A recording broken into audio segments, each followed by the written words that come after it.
Devido à pandemia do coronavírus no mundo todo e estarmos em quarentena, o jornalismo na rede desta edição está especial. Atendendo à solicitação de ficarmos em casa em isolamento social, o jornalismo da rede agora está em formato home office. E para falar sobre esse assunto, a nossa convidada de hoje é a médica infectologista doutora Cássia Godoy. Ela que trabalha no Hospital de Doenças Tropicais de Goiânia e no Serviço de Infecção Hospitalar do Hospital do Câncer de Goiás. E também é professora de Medicina da PUC Goiás.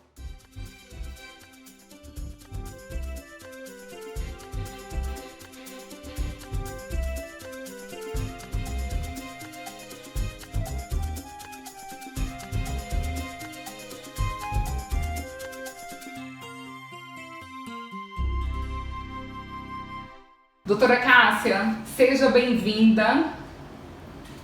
Muito obrigada por estar em contato com a gente de forma virtual, né, atendendo a essa demanda. Doutora Cássia, explica pra gente como que está sendo essa disseminação aqui no estado de Goiás.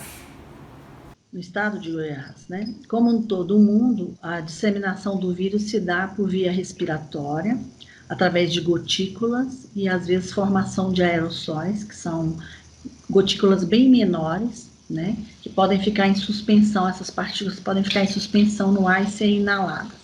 Também transmissão por contato, né? Essa disseminação, ela no início no Brasil, ela se deu tipo importação, né? Casos importados em sua maioria da Itália, né? Acho que 54% dos casos no início da epidemia aqui no Brasil, importados da Itália, e agora a gente está tendo disseminação em loco, disseminação comunitária da infecção, né, do vírus, né, provocando a Covid-19, que é a doença. O vírus chama SARS-CoV-2, né, não é o primeiro coronavírus que nós estamos fazendo infecções em humanos, né, e a doença se chama Covid-19. Os casos em Goiás, eles vão acontecer inicialmente também vindo de outros estados ou de outros países, né? Logo depois que a gente buscou, né? Que a gente buscou os brasileiros que estavam na China, né? Que ficaram de quarentena aqui em Anápolis, na base aérea, né? Nós começamos a ter casos, né? Já que com a globalização, o deslocamento das pessoas é muito rápido, né? E aí, chegando de um lugar distante, mesmo da China, que é uma distância razoável, né? A gente começa a ter a disseminação aqui na comunidade, ter casos que não foram, por exemplo, necessariamente vindos de outros países ou outros estados. De qualquer forma, existe ainda, mesmo que isso vá mudar futuramente, algumas características, né, algumas características epidemiológicas para você considerar caso suspeito, tá bom? Que é o fato de ter viajado, chegado de outro estado, tipo São Paulo, onde temos uma incidência maior, mas nós aqui próximos a Brasília, que é um distrito que tem bastante casos, né? É muito próximo, então não tem essa de ter vindo, pode vir de carro, pode vir de ônibus, pode vir de avião, né? Então, os casos também que você tem a pessoa próxima a um caso suspeito ou confirmado, ou um familiar, um contactante bem mais próximo de um caso confirmado, que é o caso do primeiro caso que a gente diagnosticou aqui em Goiás, né? Que foi o caso que veio de Lusiânia. Aquela senhora que veio de Lusiânia, o esposo, né, foi o primeiro paciente a ser admitido no hospital de campanha, né? A gente gostaria de saber se aqui em Goiás ainda vai vir esse pico da doença Covid-19. Toda vez que a gente tem um surto, né? O surto é uma epidemia de um espectro menor, né? Você tem os primeiros casos e você faz uma curva, né? Que a gente chama de curva epidêmica, tá? Tanto do surto, como no caso de uma epidemia, como no caso que aconteceu nos 5 continentes, a pandemia da Covid-19, né? Existe uma curva de incidência de novos casos, tá bom? Então, dentro dos estudos epidemiológicos, nós estamos entrando na curva de maior pico e a gente calcula, né, qual é o maior impacto dessa curva de casos, assim como o maior número de óbitos e o menor possível, né? Essas medidas que estão sendo implementadas pelo governo federal, através do ministro da Saúde, pelo governo estadual, às vezes pela própria prefeitura, né, de cada cidade, essas medidas fazem parte das estratégias de contenção de um surto, de contenção de uma epidemia. Tá? Você pode fazer medidas do tipo medicamentos, descobrir medicamentos, ou a própria vacina que está tentando ser desenvolvida, né? Podemos falar nisso em Israel. Como você pode ter medidas do tipo de deslocamento das pessoas ou de isolamento social, como é o que tem sido preconizado. Essas medidas visam você achatar a curva epidêmica. Então, você começa a ter os casos esparsos, vai aumentando e você tem uma previsão de maior pico, porque isso depende do número, a capacidade do vírus de contagiar outras pessoas. Então, nós chamamos isso de número da infecção, né, do vírus. Então, você tem de 1,9 a 3,5, significa para cada pessoa infectada, você tem esse número. Essa característica, essa capacidade infectante do vírus, ela pode mudar conforme alguns locais, tipo, se você não vai ter esse mesmo número numa favela ou num bolsão de miséria, onde as pessoas estão vivendo muito próximas, sem condições de higiene ou condições de água tratada, ou de rede de esgoto, né? Esse número vai aumentar, quer dizer, a proporção para cada infectado vai aumentar em número. E essa medida, essa estratégia de isolamento social, ela visa diminuir esse número, significa que as pessoas que ficam em casa, as pessoas que não vão se infectar, tá? É possível que ao longo de 1 mês, 2 meses, elas são pessoas suscetíveis a se infectar? Sim. O que essa estratégia de surto e de epidemia pretende é que você não tenha uma explosão de casos, onde o sistema de saúde entra em colapso e não consiga assistir essas pessoas. Porque você vai falar assim, tem muita gente que falava assim há algumas semanas atrás, mas a capacidade de transmissibilidade, de infectividade do vírus do sarampo é 3 vezes maior que o SARS-CoV, né? Que o coronavírus 2.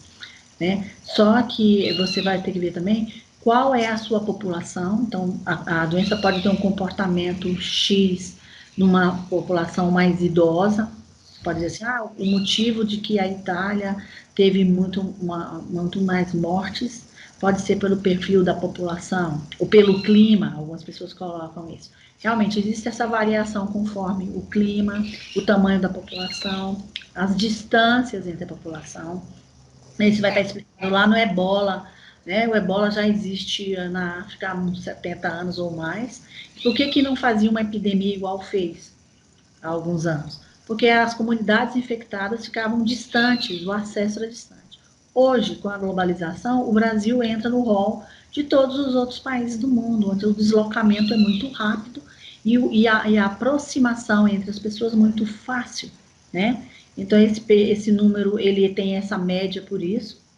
E o comportamento da infecção, tanto em números como em gravidade, vai depender qual é a população susceptível que tem no Brasil, qual é a faixa etária. O Brasil tem uma população relativamente jovem, né? Então, a expectativa, baseada na experiência de outros países, é que você tivesse, então, uma população com infecção grave e óbitos menor, porque tem menos idosos. Acontece que nós estamos tendo casos em pessoas mais jovens, em crianças de 13 anos, de 7 anos, de jovens de 16 anos, e pacientes de 30 anos.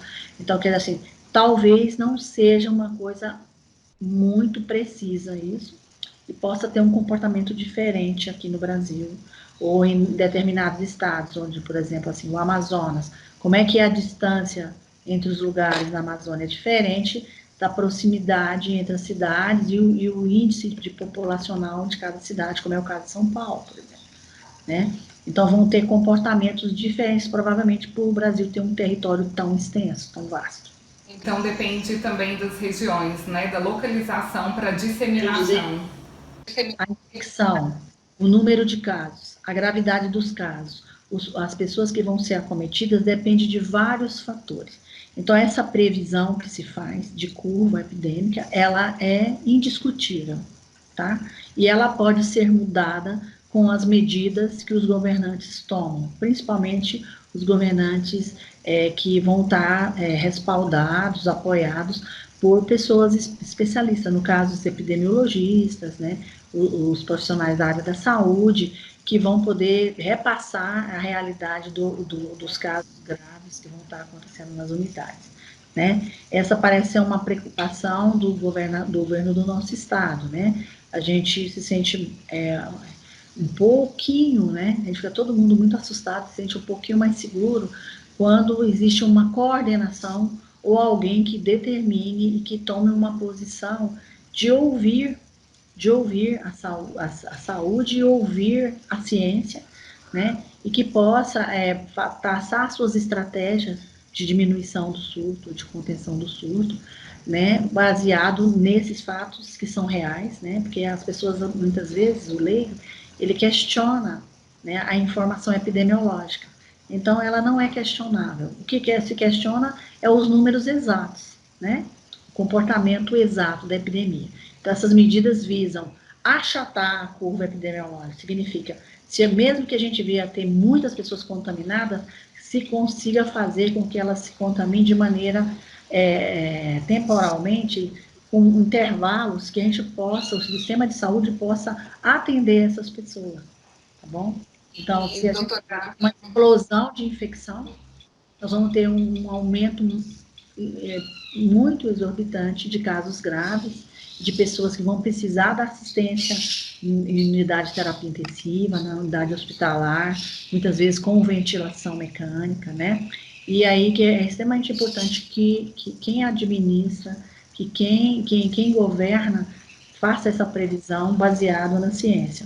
O que eu vou precisar, quantas unidades vão ser necessárias, quantos profissionais vão ser necessários, quantos equipamentos de respiradores vão ser necessários, né? Os testes também acabam ajudando na epidemiologia.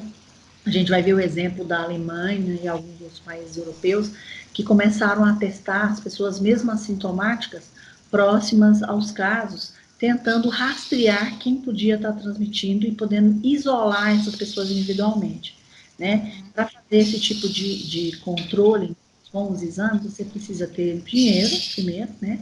Disponibilidade do teste, precisa existir, e já existe na forma de teste rápido, que é o teste que pesquisa partículas do vírus nas secreções respiratórias, e tem o teste também que você faz no soro, onde você averigua se a pessoa teve a infecção, né? Então, a gente pode fazer isso dentro da população que atende, que é a equipe de saúde. Então, você pode ter várias estratégias de utilizar os testes. Também vão ajudar no controle da epidemia. Essa foi a primeira parte da entrevista com a infectologista doutora Cássia Godoy. Em breve, divulgaremos no nosso canal Jornalismo na Rede a segunda parte da entrevista com mais informações sobre o coronavírus, como quais são os sintomas e como usar a máscara. Então, se você gostou dessa entrevista, curta, compartilhe e se inscreva no nosso canal. Até a próxima!